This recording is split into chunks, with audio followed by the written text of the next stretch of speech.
A good evening, ladies and gentlemen, and welcome to round 7 of the touring.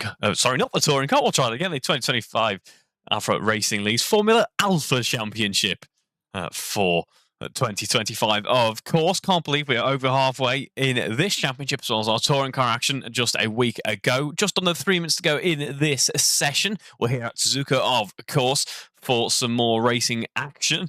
And qualifying is what we are currently witnessing on your screens, folks. Just over 3 minutes to go, as I say. Andrew Whitehead currently leads this session on 201.469. Instead of Will Inglis, Alan Matthews, Steve Knight, and Paul Millman are drivers participating in this session this evening. I did see the hard tyre being used a moment ago, but it seems to be that we've all dipped onto the mediums. That seems to be the tyre of choice. The soft tyre, pretty strong in terms of its outright mechanical grip, but I suspect towards the later part of this lap is just starting to wane off and lose a bit of grip. Of course, not much of a braking zone to be had here at Suzuka. I believe it's only about 12% or something around that mark of the lap is done under the brakes in Formula 1, so perhaps a little bit more in these cars, although you are going slower. Either way, it's a very high energy circuit, plenty of medium to high speed corners.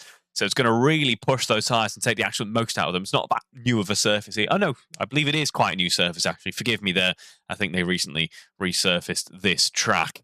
But other than that, it's a fairly high degradation circuit because, yeah, plenty of high energy as we head through 130R now with Andrew Whitehead. You can go flat through this corner in these cars if you're particularly brave. I'm sure our drivers are.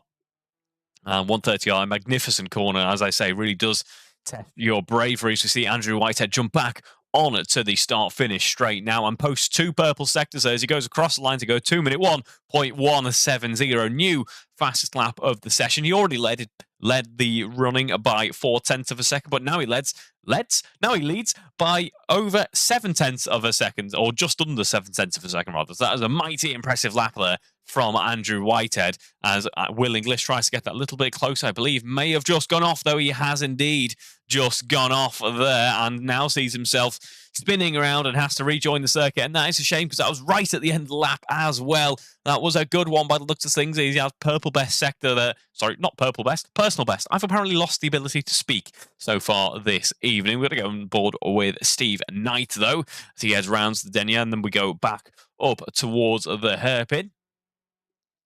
Nice elevation changes in this circuit. Suzuka, a proper traditional racing track is the Suzuka circuit as you go back on the throttle here for the right hand that runs you all the way up into the back end of the circuit. As we witnessed in last week's running, some brilliant corner names here at Suzuka, some very literal corner names, so to speak, as we now head round the left-hander and run down the back straight. Steve Knight then currently leading the charge on this lap. He'll be the next driver to come across the line, but it will be Andrew Whitehead still leading this lap as we run towards the end of the session. And now behind Steve Knight is the aforementioned Andrew Whitehead, who also had a bit of an off here. That's not an ideal place to go off. And that brings an end to his qualifying session, more importantly, because you're not going to be able to go around and start your fastest lap with so little time remaining on the clock. So that is all that Andrew Whitehead can do in this session. The question is, will it be enough? We'll just have to see. The margins are looking good so far, it must be said. So let's see if he can maintain that gap towards the end of the session. A nice improvement there for Steve Knight, though. Sector 1 and Sector 3 personal best sees him post a 204.0, getting closer to Alan Matthews there. And speaking of Alan Matthews, here he is coming across the line. That's now, as we now see him just about start his final lap of the session there. 4 seconds left on the clock as he crossed the line, and will get another go here at, I nearly said Silverstone then, Suzuka. Either way, it's Paul Millman coming across the line next for his last run here in qualifying at 205.0, all he can muster. He remains in at P5 then, and up next it will be Will Inglis. No improvements. Oh, no, correct me there. A middle sector improvement for Will Inglis. Can he make it a final sector improvement? He cannot and remains with the 201.8 as his fastest lap, which means our only competitor currently out on track who can improve is Alan Matthews then, as we head around the left-hander before we stomp on the brakes for the tight right-hander of the Denia and we push up towards the hairpin in just a moment, using as much of the track as he does, and then some. The back end kicks out, but he keeps it going. Nicely held, nicely collected by Alan Matthews as we run up towards the hairpin once more. This car is looking very alive indeed, rather like a modern Red Bull, so to speak, because we've seen complaints of how the front end of those cars really bites in, but the back end doesn't quite respond. Are we seeing that in Alan Matthews' car as well?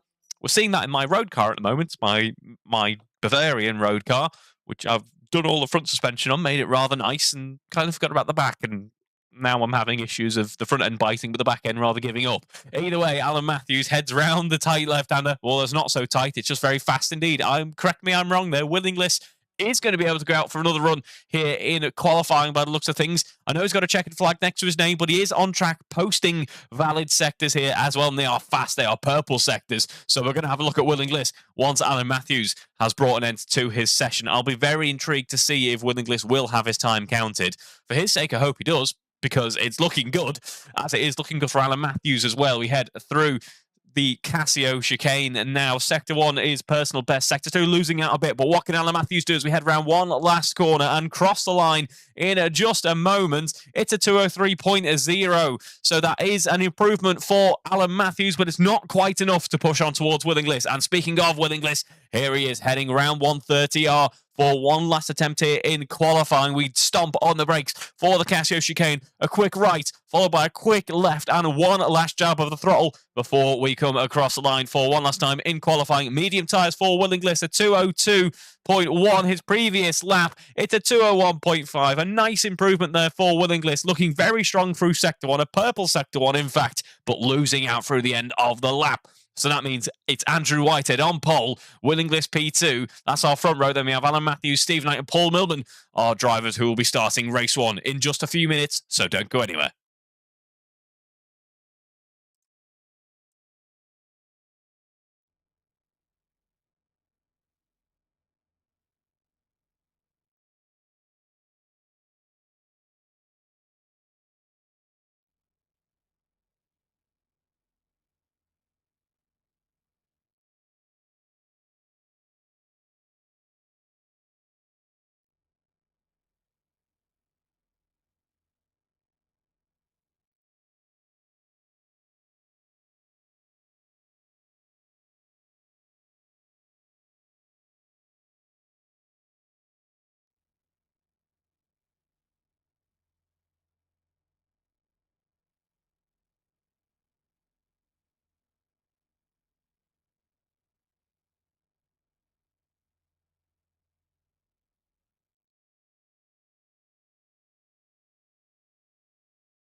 Well, here we are then, folks, on the grid. Just under 30 seconds to go until lights out on the grid, ready for race one here at Suzuka. It's going to be an exciting one on lap one, I think, because we've got a relatively close field, actually. Only a couple of seconds is the field spread. Again, a similar situation to last week. If we had more competitors, I don't think that field spread would be much bigger. I think we just have more cars occupying those gaps. But let's see as we look on to Andrew Whitehead versus Willingless on the front row of the grid. The timer is coming to an end here, and we're going to go racing in just a moment. So look forward to that as the revs begin to rise. Drivers get ready on the clutches to get the launch underway. It's a slightly delayed start, actually, but we do now have 6 red lights on the gantry. And we are away for race one here at Suzuka. And it's a good launch there for Willingless and Alan Matthews. Andrew Whitehead losing out ever so slightly on the launch, especially to Willingless, who now goes side by side as we run into the turn one right-hander here. And diving into the corner, it's going to be Willingless. Nice move there. The door was left open for him. He says, thank you very much, and scythes on through. There goes Willingless. Then it's Andrew Whitehead ahead of Alan Matthews. Alan Matthews still looking quite racy here when all is said and done. And just behind is Paul Milman as well. Paul Milman leapfrogging Steve Knight off the getaway then. That's a good start for Paul, making amends for qualifying, where I get the feeling he had a bit more patience, wasn't able to quite put it together. But either way, we go on board with Andrew Whitehead, who's half a second off Willingless. Our top 3 drivers here running on the hard compounder tyre. In fact, everyone bar Steve Knight running on the hard compound of tyre. So they're deciding that the medium, even with its improved longevity over the soft tyre, is not going to be enough to get through 25 minutes worth of racing here at Suzuka. So everyone is jumping on that hard tyre. It's going to be a little bit difficult to get up to temperature at the start of the race. It's going to take a bit more convincing to really get the most out of the grip on it. But once it is late into the stint, it will come into its own, because it'll just still have that life and longevity to still provide some grip to the drivers when perhaps a softer or medium won't later on. So it'll be interesting to see how Steve Knight manages his stint in this race. But it's Willingless who leads on lap one after a remarkable getaway and seizing the opportunities that were presented to him as we headed into turn one. And just look at that gap that he's already built up. It stands at 1 second now to Andrew Whitehead. That's a pretty insurmountable gap for just one lap. But don't worry, I might have said insurmountable. It's definitely surmountable if you are as fast as Andrew Whitehead, because Andrew Whitehead has some good one-lap pace here. He may be able to close up that gap as we head further into this race. The driver who's really shining out to me at the moment actually is Alan Matthews. He's bringing that challenge to Andrew Whitehead, keeping that pressure on. At the moment, Andrew's going to be more concerned about what's going on behind him than Willingless leading the race up in front. Alan Matthews is really putting that pressure on, separated by about 0.6 of a second, and benefiting perhaps most substantially from the slipstream here at Suzuka. It's very important in these Tartus FAO1s. They've got plenty of downforce relative to their size, of course. They're not like a Formula 1 car, but they've still got downforce. But it all comes courtesy of some pretty big barn door wings. And as much as we love the 1.4 multi-air power plant, it's not quite got the get up and go that you'd usually expect from something like a Formula 1 car. And that's disaster for Alan Matthews as we head through the S's at the start of the lap. It all goes wrong. The back end kicks out. That's like what we saw in qualifying for Alan Matthews. So potentially a setup issue there.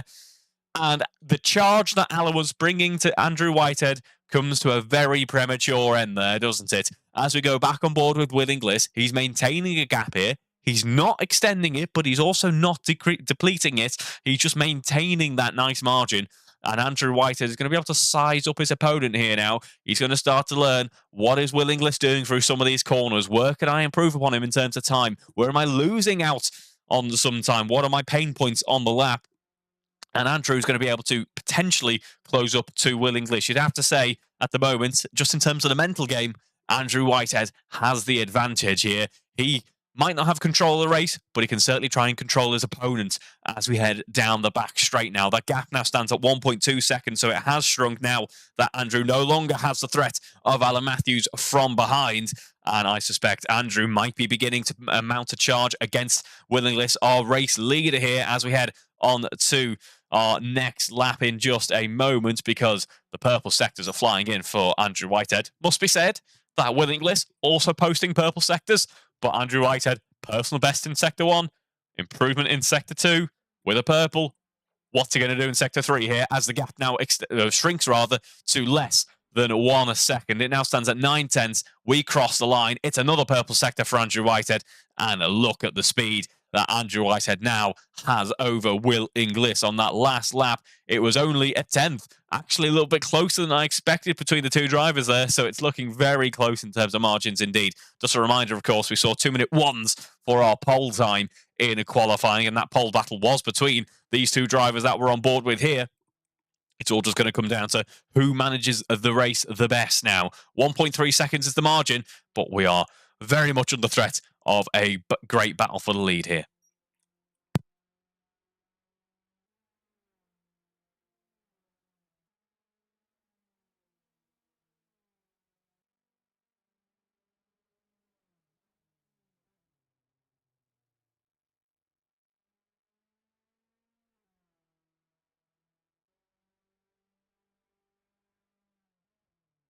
I do believe we have a big off there for Andrew Whitehead as we head through the Denia. There we go. Disaster for Andrew Whitehead. Just as I say, he's mounting a charge to our race leader. It goes a little bit wrong there, doesn't it? Andrew Whitehead then going off at the Denia, gets back underway, but is now behind Steve Knight. Steve Knight in all this running in P2. A great start to the race for Steve Knight there. Medium tyre, of course, so he's going to have that higher mechanical grip on offer at the start of the race. That might wane later on, but let's see what Steve Knight can do against Andrew Whitehead here now. And most importantly for Will Inglis, this has just got a little bit easier, hasn't it? 15 seconds now is his lead in this race, and we've got a rather more compact mid-pack now as we head down the back straight once more, because there is Steve Knight in shot with Andrew Whitehead. Just behind is Alan Matthews as well. I believe Paul Millman's also had a bit of an issue on this lap. There we can see in the predicted lap time there in the bottom left-hand corner of your screens, folks. That's a 2:16.3. Sorry, 2:26.3 rather, if I could read properly. That is an off for Paul Millman there, if ever I've seen one. So instead, it's going to be a case of, can Andrew Whitehead get past Steve Knight, and rather, where will he be able to get past? Let's see what he can do to try and bring a charge to Will Inglis. But at this point in the race, I know we've still got 18 minutes left, plus a lap. I ran about 11 laps in the touring cars, so maybe looking at about 10 in these cars, if not a little bit less. Probably about 10, actually, I'd say. Probably about 10 laps in these cars. Can you close up a 15-second gap? That's going to be very tall order indeed, unless something goes awry for Will Inglis. But here we go. Here is Steve Knight putting on the defence then against Andrew Whitehead and potentially Alan Matthews as well. As we head through the S's, one of the overtaking opportunities opens itself up at the top S here as we rise up through these Japanese hills. Then comes the left-hander, the long sweeping left-hander before we drop back through our tight right-hander in just a moment. The door is open on the outside, but can Andrew Whitehead have enough of a pace advantage to get past? I'm not sure if he will, and there has been an issue for Will Inglis there.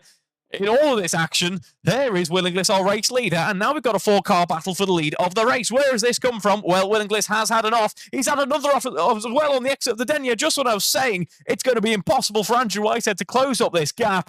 Through goes Andrew Whitehead into the lead of this race, ahead of Will Inglis. Then Will Inglis and Alan Matthews both get ahead of Steve Knight as well. It is all change at the front end of the field. And now we see our championship contender, Andrew Whitehead, leading this race. 7 tenths ahead of Will Inglis, who's only a few tenths ahead of Alan Matthews. Let's not forget Alan Matthews had an issue at the start of this race. And we're all brought back in it to the forefront of the action as if nothing happened. It's what we like to see, isn't it? We might be a few seconds off where we should be in terms of race time, but here's our top 4 then in the midst of battle. A slow run onto the back straight for Alan Matthews means that Steve Knight is going to go side by side and be able to find a way past, get a nose out in front.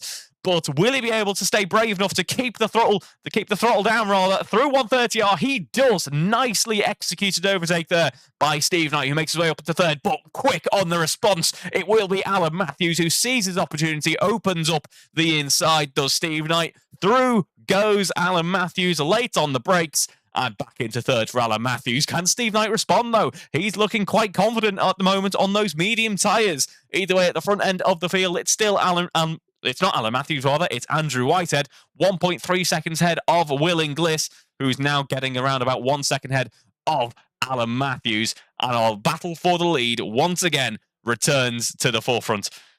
Looking forward to this one, as we see Paul Millman unfortunately retiring from this session. That means our entire race is now being played out in front of this one single camera frame here, which is quite an exciting prospect, really, isn't it? I'm sure we'd all like to see some more numbers on track at the moment, but to have the whole race be on one shot of the stream, well, it certainly makes my job easy in terms of picking a car to follow. Let's put it that way.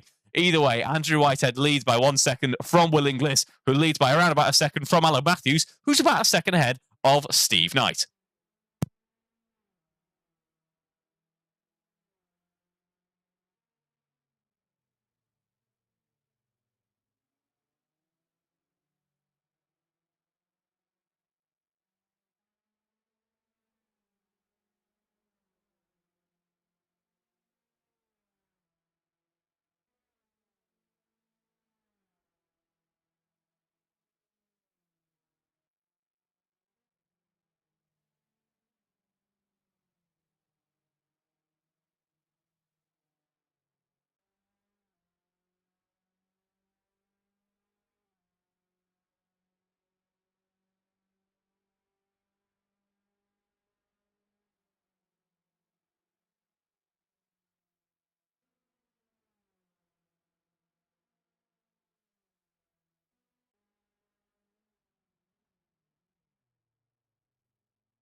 Big disaster there for Will Inglis, mounting a charge against Andrew Whitehead, of course, as we headed through 130R and into the chicane. It all goes wrong for Will Inglis, who's had flashes of excellent pace in this race so far, but has just not been able to seemingly keep it on the track. Now, that could be because the setup's looking particularly pointy. Maybe he's having issues due to his previous off, of course. Let's not forget he had an off before that could have damaged a front or rear wing. Either way, he tumbles back down to fourth in this race, now meaning that Andrew Whitehead's feeling a bit more comfortable out on track. His nearest rival now being Alan Matthews.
As we approach the halfway mark in this race, and let's have a look at our championship standings as we head into round 7. A reminder, we're already past the halfway mark in this championship now. It has absolutely flown by, has H1 of 2025. So let's remind ourselves of how the championship is shaping up. Not here this evening, but still very much present in terms of the championship order. It's Matt Daly, 267 points to his name. He leads by a comfortable 50-point margin, 53-point margin, rather, over our next driver, Andrew Whitehead, who will be closing up this gap rather substantially. And in fact, if it comes away with 2 race wins this evening and Matt Daly isn't present at any point, we will close that gap to within 3 points, as we have a bit of an off there for Steve Knight. Now it's Will Inglis in P3, 164 points.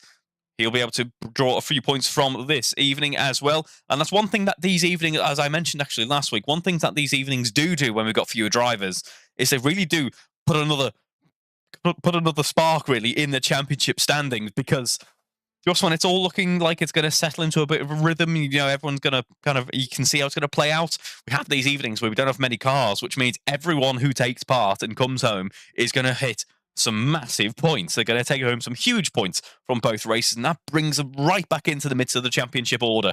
So it does make things interesting on that front. Now, Will Inglis, 164 points to his name, so he'll still gain a few from this race, as will Alan Matthews, who could be stood to overtake Will Inglis at the moment if things continue down this path. And we have Jack Otton, Andrew Bramber, Paul Millman, and Steve Knight. Now, Steve Knight will make a huge inroads in terms of the championship standings from this race. From this race evening, rather. So just over 10 minutes to go now, and things are looking rather good for our race leader, Alan Matthews, and Andrew Whitehead. But there is Alan Matthews driving through the commentary car. He has to head into the pits. Not sure what that's for, but either way, that now means that it's Steve Knight in P2 in this race. I'm going to have to think back quite a while since when we last had a Steve Knight podium. I think it's perhaps been a few races, but it would be mighty impressive if we can see Steve Knight back on the podium. I very much look forward to seeing that if at all possible. That now means that Will Inglis is promoted into P3, Alan Matthews drops down into P4, and Andrew Whitehead leads with a comfortable 15-second race lead.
And here we go then, heading down the first corner in just a moment. It's going to be Will Inglis first versus Steve Knight. Now, we did mention earlier on that Steve Knight has got that medium set of tyres on his car. That should have given him an advantage at the start of the race in terms of overall grip, but that might begin to drop off. Are we seeing that now? Well, if we look at the times, his best lap at 2 minute 5.0, currently running in the 206s. So I would say that those mediums are just starting to no longer treat him in the same way that they were earlier on. So this could be a crucial phase of the race for Steve Knight, as here is Will Inglis bearing down upon him. Now, Will Inglis, we know, has potentially got some damage on the cars, had a few issues in this race, maybe to do with setup or, as they say, damage, but is running on the harder compound of tyre, and perhaps there's a bit more experience here at Suzuka, is a bit more familiar and is feeling more comfortable in the car. Either way, goes round the outside as Will Inglis, but at the hairpin, that's a particularly brave feat to try and pull off. And Steve Knight says, no, I want the exit of the corner there,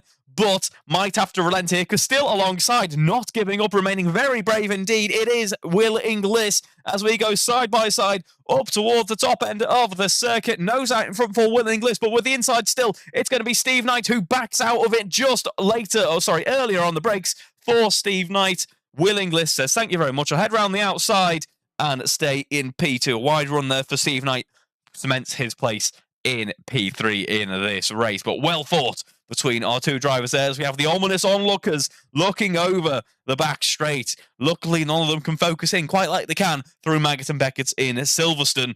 Round the left-hander of 130R goes Steve Knight, a couple of seconds behind Will Inglis, but still on the path, at least, for a podium here, which would be mighty impressive.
Well, here we go then, the final lap of this race, and Andrew Whitehead leading by a rather comfortable margin at this point. Of course, it was somewhat in question with an early incident that saw him drop back, and it certainly had some challenges as well from Will Inglis pushing on early on. Alan Matthews on the scene as well, but in the end, it's a 10-second gap between Andrew Whitehead and Will Inglis means that Andrew Whitehead is going to be able to cruise home with relative ease. That last lap, obviously, a bit of an instant there, as you saw, which meant that he doesn't quite have the ability to perhaps come home as comfortably as he would have wanted to. Comes across the line there with just a small 10-second gap to the car behind. Still a mighty impressive feat from Andrew Whitehead there.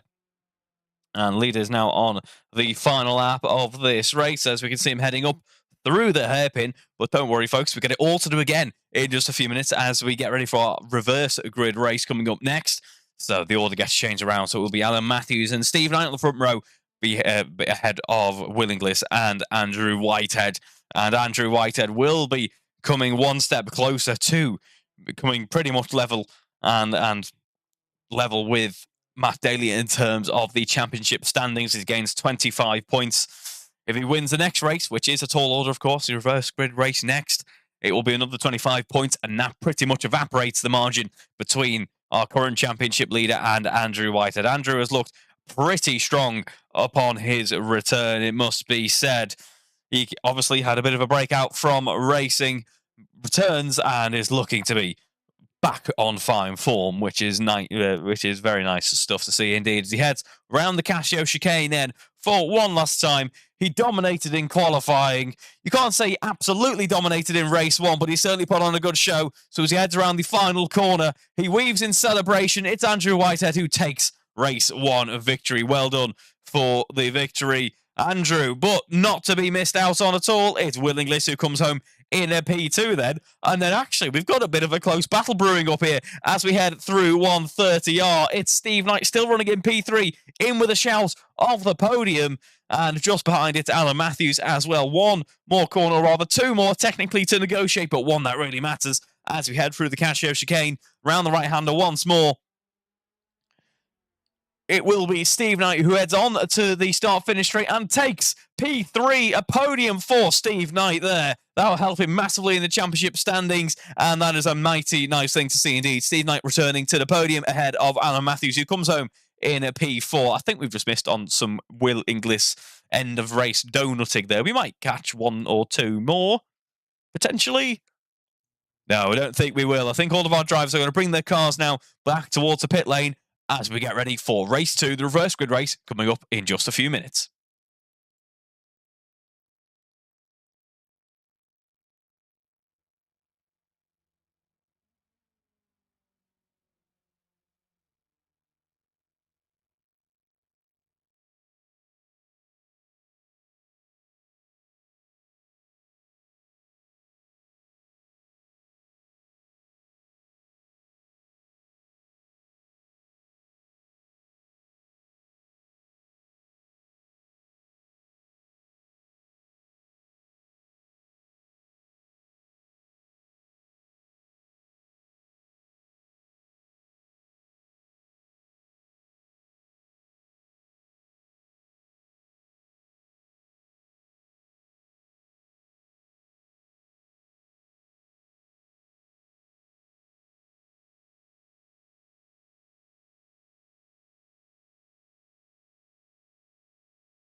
Well, here we are then, folks, on the grid and ready for race 2, our reverse grid race. It's Alan Matthews and Steve Knight on row 1. Will Inglis, Andrew Whitehead and Paul Millman who returns for race 2. Great to see you back in the action, Paul. We have just seconds now until lights out. So let's see how it's looking and shaping up as we head down towards turn 1 for one last race start here at Suzuka. For over the past fortnight, certainly delivered of action despite lower numbers. Still plenty of action as we see 6 red lights on the gantry.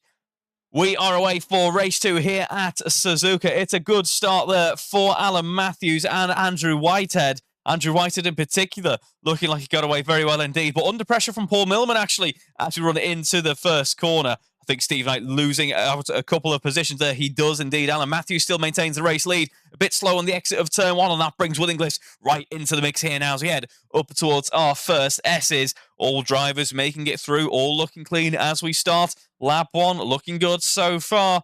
We head round the right-handed S-bend here to bring an end to the first sector of the lap in just a moment. Now we drop down towards the Denya right-hander. Denya, same. Well, I'll just keep calling it whatever ends up coming out my mouth, really, as we head through the right-hander and back up towards the hairpin.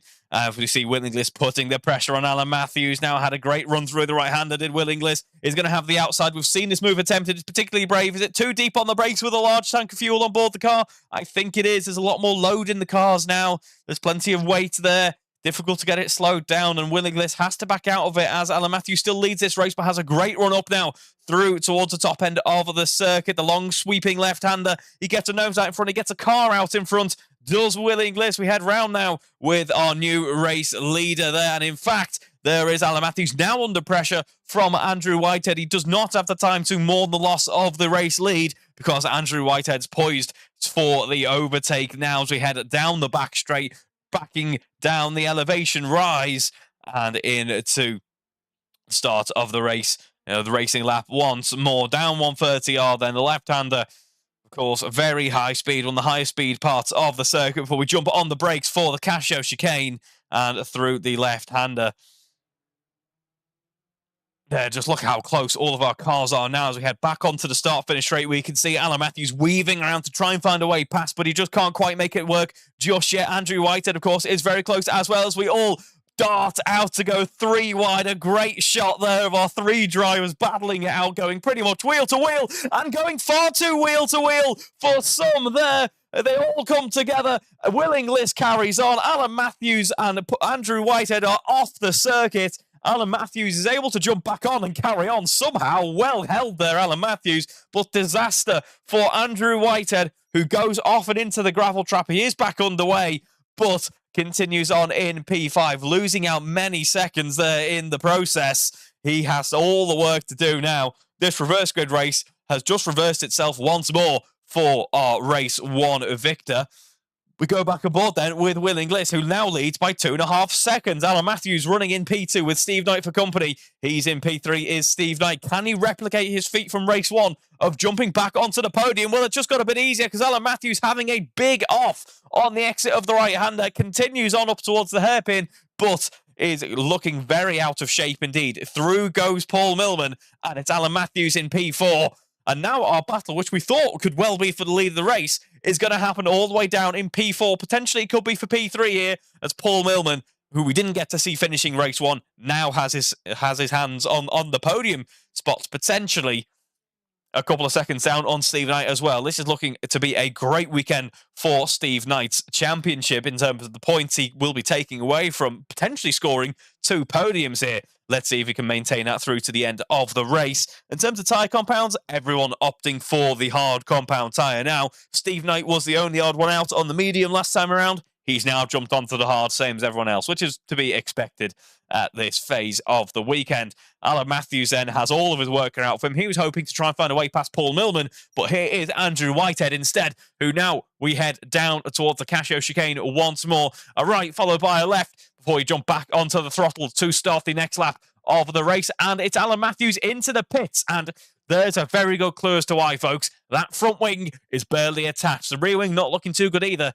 He has to come in for some car repairs, which is going to pretty much eliminate him from this race. A terrible shame see Alan Matthews' race weekend play out like this as he works his way through my Alfa 75 once more. Everyone's so disrespectful to the commentary car. Either way, we jump back on board with Andrew Whitehead, who is now released from Alan Matthews and is now trying to close up on Paul Millman. We didn't see too much race running really from Paul Millman, of course, in race 1. So I'll be interested to see how race 2 goes for him, what his pace is looking like, can he improve upon qualifying, and what kind of fight will he have against his nearest rivals, because he's got a very quick Andrew Whitehead behind. But might he close up on Steve Knight before then? I think we're going to see a battle between Paul Millman and Steve Knight at some point in this race, just not sure when. That's not going to be our first battle, though. Our first battle is going to be between these two cars on our screen, Paul Millman versus Andrew Whitehead, who gets a great run through the right hand of the white and red liveried cars. It's white and red for Whitehead as we head up through the hairpin. Gets a move done, does Whitehead, and we're into P3 already on the recovery drive here for our near enough makes no difference championship lead draft this weekend, of course. He needed a race win here. It's going to look very difficult from this one. What can he do with 19 minutes remaining in this race?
Oh, there we see Andrew Whitehead getting past Steve Knight, but losing the back end as he does so and collects Steve Knight. As a result, a disaster there for both Steve and Andrew. Paul Millman works his way back through into second place. Steve Knight drops into third. Andrew Whitehead into fourth then. This recovery drive for a race victory is getting more and more difficult for Andrew at this point now, because now he's got car damage to contend with as well. We see Alan Matthews has had an issue underneath this part of the circuit, exiting the right-hander. He's going to continue on, but is a minute down off the lead of this race. That is not great for Andrew Whitehead, though. Poor Steve Knight in the mix of all of this gets caught up with that incident as we have Paul Millman continuing on in P2 then. This has been a bit of a roller coaster ride so far this race weekend. A less than ideal qualifying followed by a miserable race 1. And now he's running in P2 is Paul Millman. Let's see what he can do to pick up the pieces and score some points this weekend. Meanwhile, looking further back to Andrew Whitehead, heads around the first right-hander here as we head up through the S's, separated by 7/10 of a second are our two drivers here. It is Steve Knight running in P3, Andrew Whitehead in P4. The question is for how long, though. On a charge at the moment is Andrew Whitehead. His best lap so far at 2:03.4. That is nowhere near the low 2:02s, high 2:01s we were seeing in race 1 from anyone, by the way. Race 1 certainly looking better in terms of pace, but Andrew Whitehead in the 2:03s has a couple of seconds advantage compared to Steve Knight. Let's see what he can do as he tries to find a way past now. Gets a great run into the next corner here and under the brakes with the door open. Says, thank you very much, into the denier. And there we go. It's Andrew Whitehead back into P3 ahead of Steve Knight here. Now he has his sights very much set on Paul Millman in this race.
Here we go then.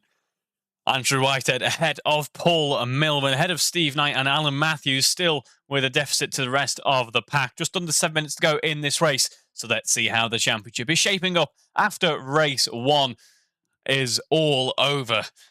It's Matt Daly who still leads with an ever-decreasing margin at this point. If Andrew Whitehead would have been able to take the race, I'll try that again. If Andrew Whitehead could have taken race victory here, it would have been a nice, comfortable lead in the championship for Andrew Whitehead. The 25 points extra would have seen him jumping ahead of Matt Daly's 267. Apologies, I thought it was 276. But with 18 points to his name, he will match Matt Daly in terms of points if the order stays as it is at the moment. We still have 6 minutes of running to go. So that'll be very exciting stuff indeed between our two front runners there, as Andrew Whitehead can at least match Matt Daly in terms of the championship standings. That rather ignites things at the front end of the pack, doesn't it? Meanwhile, Will Inglis with 182 points to his name is set to build up that gap to Alan Matthews, as Alan Matthews running in P5 in this race is slightly ahead of Jack Hodson and extending the gap to Jack Hodson at the moment. Then we have Andrew Brammer and Paul Millman. Paul Millman is 4 points behind Andrew Brammer, so as it stands, will jump ahead of Andrew Brammer in the standings. And Steve Knight started the evening on 36 points, is now on 51, and will extend his gap to Guy Swarbrick with 10 points to his name at the moment. Really, the big news story from the racing this evening is going to be the closure of that gap to Matt Daly for Andrew Whitehead. At worst, providing nothing else goes wrong in this race and he does come home P2, he will be matching Matt Daly in terms of championship points, and it's going to be an out-and-out battle in our final few rounds this evening. 5 minutes to go then. Everyone's hard compound tyre running, of course. By this point of the race in race 1, we were seeing Steve Knight post about 2 minutes 6 lap time. We're seeing 2 minute 5s here, so clearly see the advantage of the medium tyre in the late phase of the stint. Will Inglis had a slow lap last time out, about 2 minute 9, so I imagine a bit of an off there, but he was able to get it back up and running. And most importantly, I think for Will, this here in race 2, a bit of a change from race 1, really, isn't it? Race 1 seemed to be plagued with a couple of issues, some damage to the car, so maybe his confidence taking a bit of a knock as well. Wasn't quite the race that he wants to remember, I'm sure. But race 2 looking much stronger. It must be said, he is being hunted down at the moment by Andrew Whitehead. Will Inglis has not been able to get into the 2 minute 2s. Meanwhile, Andrew Whitehead's in the mid 2 minute 2s in terms of lap time. So he's lapping at quali pace at the moment, is Andrew Whitehead. That last lap was a 2:03, but Will Inglis's last lap was a 2:09. So Andrew Whitehead is certainly closing up that gap. The question is, will there be enough time left in the race for him to close up that gap? Apologies as well before in qualifying when I said that because the car's quicker, we're going to have fewer laps. That's not at all how time works at all. I think I forgot how the space-time continuum rather works, or rather I tried to break it. And yeah, we'll of course get more laps in our running this evening with these faster cars. You'd think I'd have got the hang of this after a few years, but it's evidently not. Evidently, I haven't got the basics quite right yet. So I'll let you know if that ever does happen. Either way, less than 4 minutes to go on the clock now, and Will Inglis leads from Andrew Whitehead by around about 5.5 seconds. That gap closing sector by sector, and Andrew Whitehead through the final sector on the last lap of 27.9. That was purple. You know what else was purple? Sector 1 on this lap. He's found another 3/10. It's a 43.8. And meanwhile, Will Inglis was a whole second slower through this sector on this lap. I think we're going to be on for a battle for the lead here in this race. It'll be rather unexpected. It's going to be at the very end, but I'm looking forward to it. What will Inglis do? One more error-prone lap like he had a couple of laps ago, and we're going to see Andrew Whitehead right on the scene and ready to fight against Will Inglis.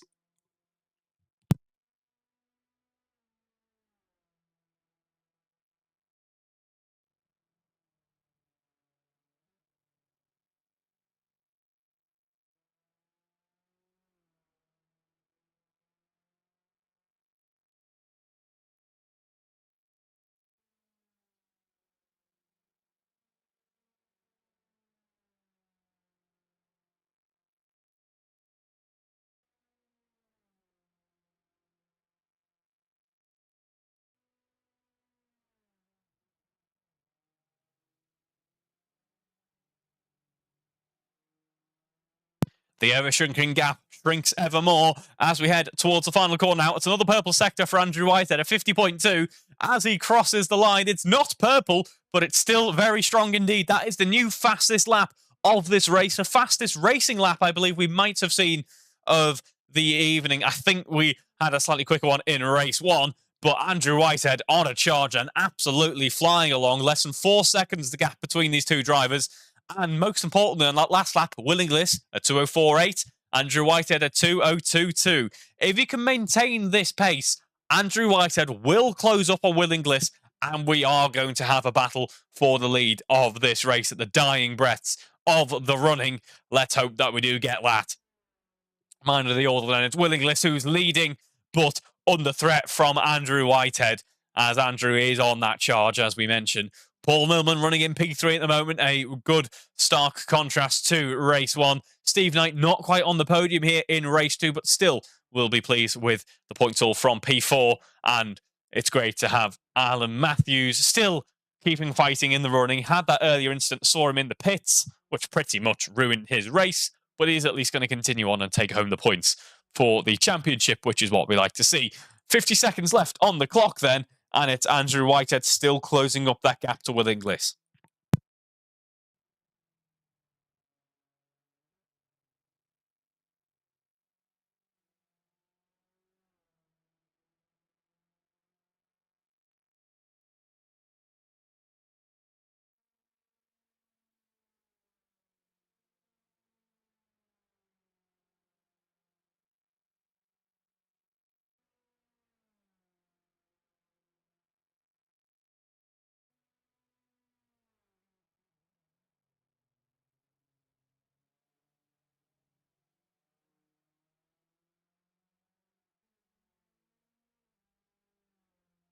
More purple sectors flying in for Andrew Whitehead, but could it be too little too late?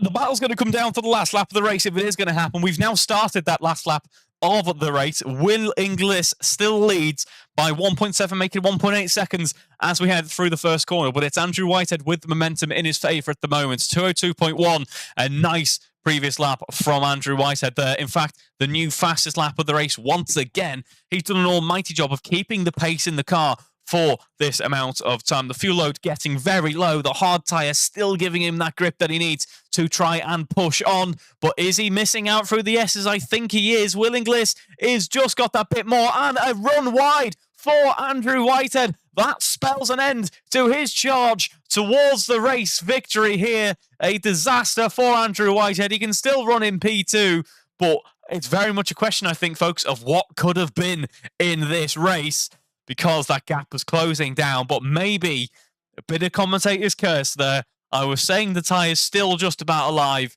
Have they just given up? I think they could well have just finally said, enough is enough. I have nothing left to give. Oh, what could have been there for Andrew Whitehead? Could it have been a double race victory? Of course, if he took race victory here, it would have meant that he comes home leading this championship. He has got fastest lap anyway, but that nice bit of security there in the championship would have been amazing for Andrew Whitehead at this point. But we continue on towards the end of the race, and it's Will Inglis, who, of course, had a less than stellar race 1, was there or thereabouts in qualifying, just didn't quite have the same amount of pace as Andrew Whitehead. But it goes to show it's not one lap pace that matters in the end. It's how you string together a race. And at the end, it's going to be Will Inglis who comes out on top as he heads around the Casio chicane for one last time here at Suzuka over the past fortnight. It's provided some great action as Will Inglis heads around the right-hander, gets back onto the throttle and celebrates race 2 victory. Congratulations, Will Inglis, across the line. As we know, are going to have one more lap there. What's happened there? We were declared final lap, but no, we're going to go around once more. Apologies to bring a bit of a diminuendo there to the proceedings. We've still got another lap. Have to look into that one there as why it flashed up final lap for us. As where has Andrew Whitehead got on all this? He's still 6 seconds back from Paul Millman running in P3, Steve Knight there in P4, and Alan Matthews in P5. No changes in the order then. But just when we thought the racing was all over, we are going to get another lap. This time, all that Will Inglis needs to do is bring it home. Andrew Whitehead is closing up. And once again, What could have been, Andrew? That small off here at this part of the lap, 1 lap ago, it looked to be impossible, but if he'd been able to close up towards the back end of the previous lap, we still had another lap running, as it turned out, and Will Inglis is once again just trying to cruise the car home.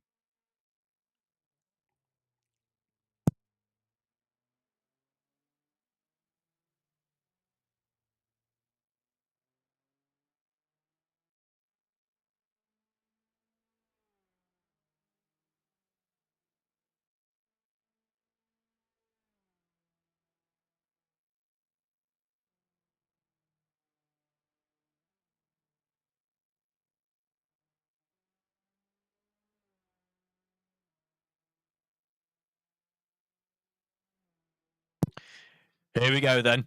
For real this time, the ominous onlookers look on ominously as we head down the back straight. The 4.5 second gap is the gap between Will Inglis and Andrew Whitehead in the end.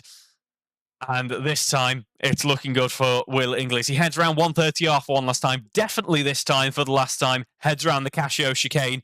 Did you know that Suzuka's provided some action over the past fortnight? I've rehearsed this one, but we get back towards the start-finish straight. And this time, Will Inglis is going to be our race 2 victor. Congratulations, Will. Andrew Whitehead comes home P2 as well for a decent point haul that puts him level on points with Matt Daly then. The fight for the championship is very much on, as I think we're going to have some victory donuts here from our 2 frontrunners, or they're just parking up nicely. That makes a bit of a change, doesn't it? Oh, look at that. A nice bit of a car park to bring an end to proceedings. Oh, no, we're moving again. We might have some donuts. And there is Paul Millman, who comes home to round out the podium there. A nice contrast to race 1 for Paul Millman, as he gets a decent haul of points there for gaining another podium. Steve Knight comes home P4 then, to also add to his points. And then we have a bit of a wait for Matthews there, who's having some issues out on track, I suspect. But that's going to bring an end to our running this evening. Hope you've enjoyed watching. We'll catch you in a fortnight's time for our next bit of Formula Alpha action. But don't go anywhere next week, of course, because we're going to have some touring car action in the meantime. Thank you very much for watching, and a good night.